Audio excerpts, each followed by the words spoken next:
Well, hello there, and welcome to our next video in the Tarot series.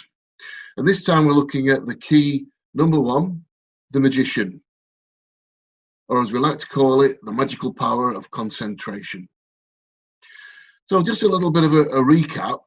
Last time we were looking at keynote, the Fool, and you notice here he's standing up on the top of a mountain, just looking out into the distance. It's the life power at the end of a journey and the beginning of another spiritual journey. So he's there poised, he's ready to go.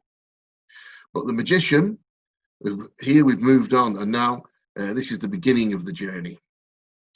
So just a quick look at the tableau there. You can see that the Magician is here, number 1. Whilst the Fool was out of the tarot tableau altogether, the Magician is actually in there because he's part of the journey. So we're now moving into things. Now all of these pictorial symbols here all need to speak to, or are designed to speak to, the subconscious. As Paul Foster Case put it, these pictorial images are those we weave into dreams. They are the symbols of poets, dramatists and novelists, as well as the substance of the visions of seers and prophets. Thinking in pictures is a fundamental activity of the human mind. Before we say that we see, words are but labels for man's visual imagery. So these are they. Before we spoke about the aspect of the tarot tableau, which was the numbering system, and now we can move on to another idea before we start with the Magician, and that is the principle of contrast. And each pair of tarot symbols, like 0 and 1, contrast with each other. So do 2 and 3, 3 and 4, 4 and 5, and so on. And we'll see that as we go through the series. But now, looking at the way that the Fool contrasts with the Magician, obviously the name, the Fool, is a fool, and the Magician is the wise man, or the wise mage. The Hebrew letter O in the Fool is the ox, and the ox is out in the field, so it's wide out in the open air there. While Beth has 2 meanings, but the main one is house. So now we're inside, as opposed to out in the field. You can see that the Fool is stood there on the barren height, looking out into infinity, where the Magician is inside a house, and he's looking into infinity. He's concentrating on one specific thing, an immediate thing in front of him. The Fool holds his possessions, as you remember, on a stick over his shoulder. So they're very loose, and they're available to him whenever he wants, but they're not particularly close. They're laid there at random when he needs them. But the Magician has his instruments right there on the table in front of him. There they are.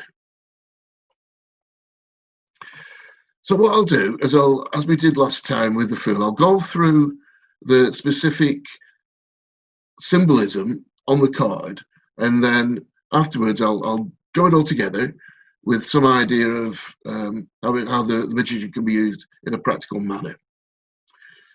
So again, at the bottom we have 1. Now 1 stands for beginning. It's attention, it's concentration, and it's self-consciousness. Now we're looking at the Fool. Okay, now the Fool represented the life power on top of the mountain there. So now, from now on, we're going to refer to that ultimate power that is all the power that ever was or will be, and we're going to call it super consciousness. And super consciousness is going to be superior to our consciousness, or the Magician as we are it, and this is self-consciousness.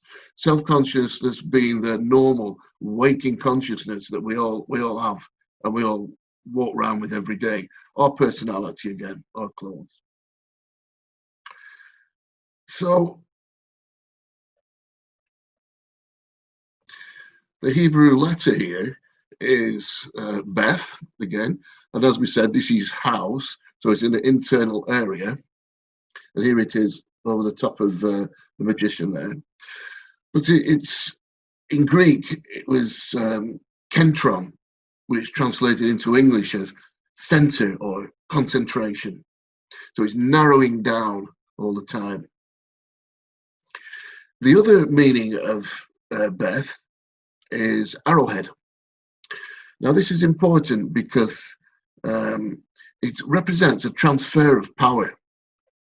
You can imagine that an arrowhead doesn't have any actual energy of its own.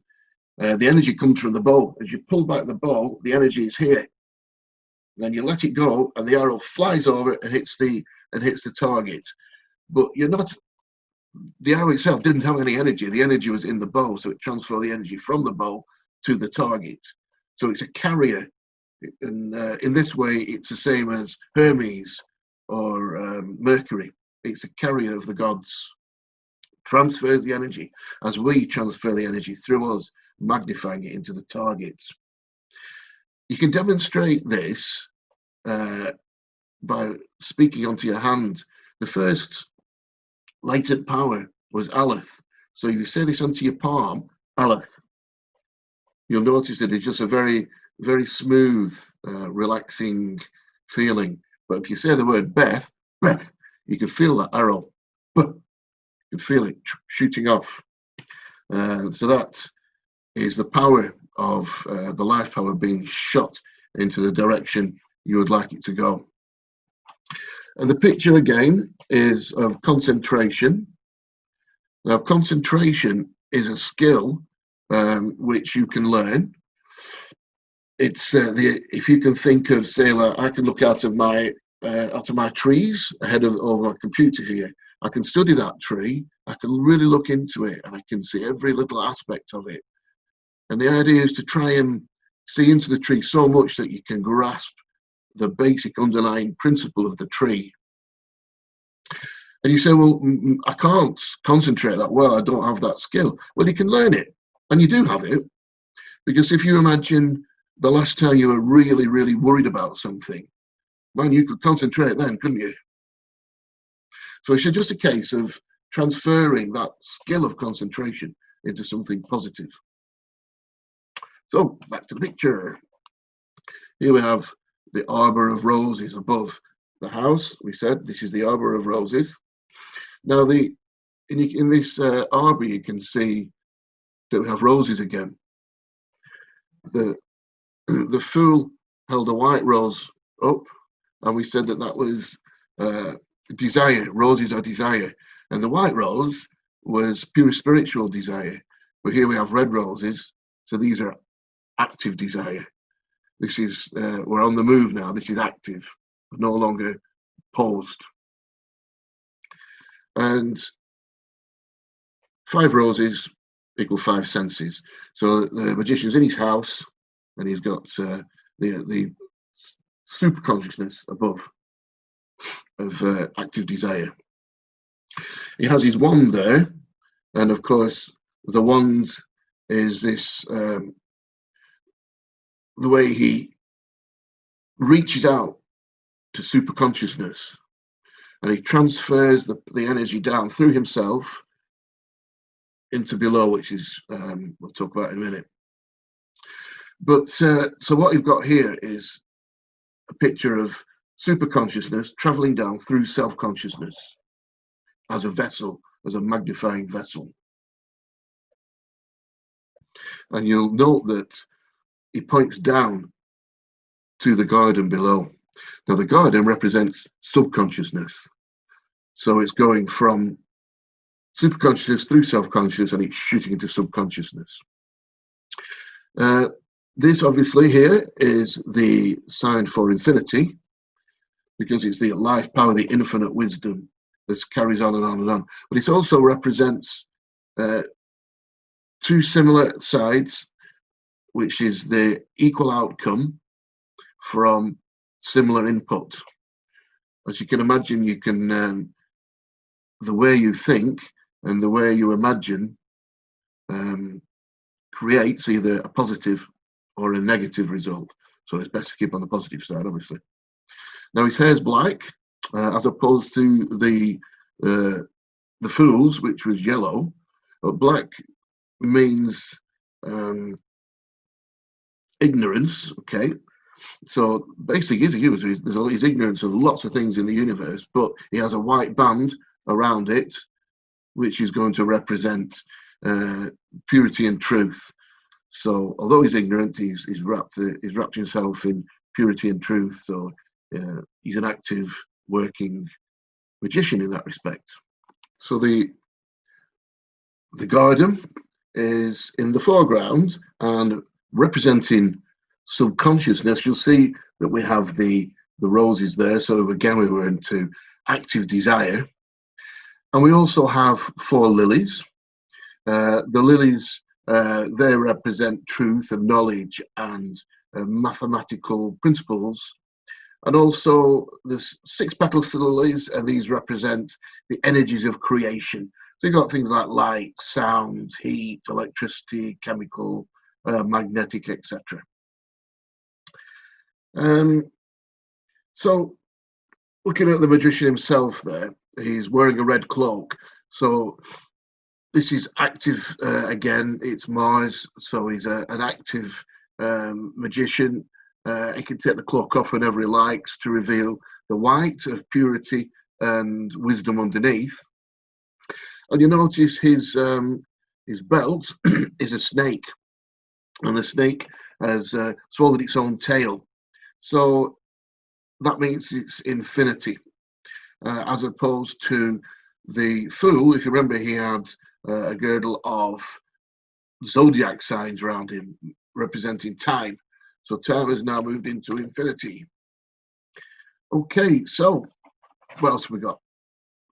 Well, we have his table here. His table, which is right under his finger, and it's right there to be used.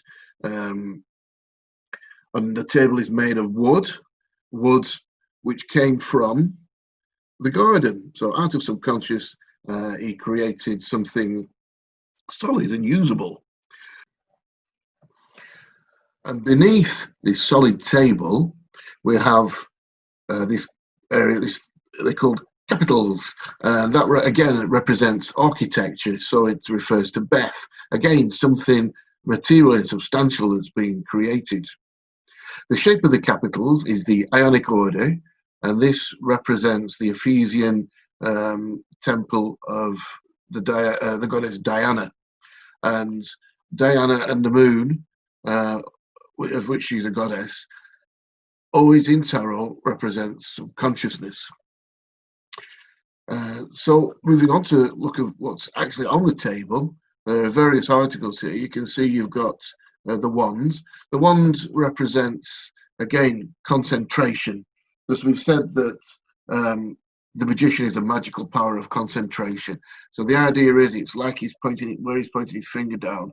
He's pointing his will, and he's concentrating it into a particular point.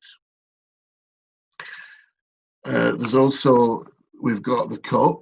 The cup represents imagination and memory.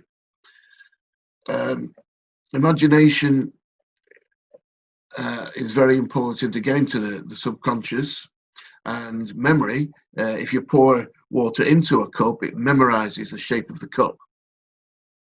The metal of the cup is also silver, which again represents the moon, and therefore subconsciousness again.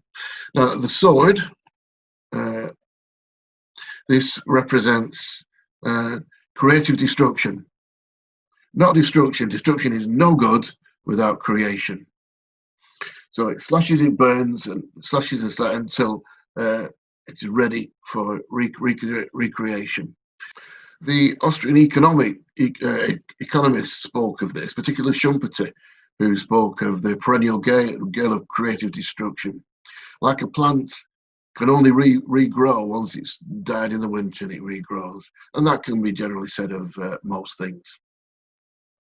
So we've been through the card now. We've been through from the top, all the top of super consciousness, right through self-consciousness into subconsciousness. So what does this mean practically on a day-to-day level? Well, what the card represents is the Western mystery form of meditation. It's different than Eastern meditation because the Western form of meditation is a creative meditation. So the first thing you do, basically, to take part in this, now this is all done mentally. So you will set your goal. You'll know what you want, whether it's spiritual, physical, mental, emotional. Set your particular goal. Now you don't have to, but it's very helpful if you can change this goal in some way. Think about it, somehow you can visualize this goal. What would it be like to actually, if it actually happened? How can you see it in your mind's eye? And once you've done that, you will do this, say, in a meditative type of state, not the sort of meditation where you sit there cross-legged and just blank your mind. You can do this walking down the road. You do this a state of mind. It's something that you do actively. You will use what's the wand of the magician, and you will draw down the power of super consciousness, the life power. Draw it down, and you'll push it through yourself, through your self-consciousness, and shoot it straight down into subconsciousness. Don't interpret it. Don't think about anything else. Just shoot it straight into your subconscious. And your subconscious will take this desire, this goal, and it will take it as a suggestion. And subconsciousness doesn't ask questions. It just interprets it and brings it into manifestation. So you will end up in a particular manifest result. Something will change, whether it's physically, emotionally, psychologically, or whatever. Something will change as a result of what you've done. Now, you'll notice that people always do this. We've said before that everything is already as a result of a magical working, because people do this process all the time for positive or negative, like we said on the infinity side. In Matthew, I think it was 7:16, he said, "By their fruits you will know them." So you can tell what people are thinking. You can see that the results that they have in their life around them is a result of what they're being imagining and drawing through to them, through to their subconscious. So we ended the last video with a line from the Western Mysteries to do with the Fool, which is all the power that ever was or will be is here now. So now we'll move on to the Magician, and we will say that I am a center of expression from the primal will to good, which eternally creates and sustains the universe. And that is the Magician.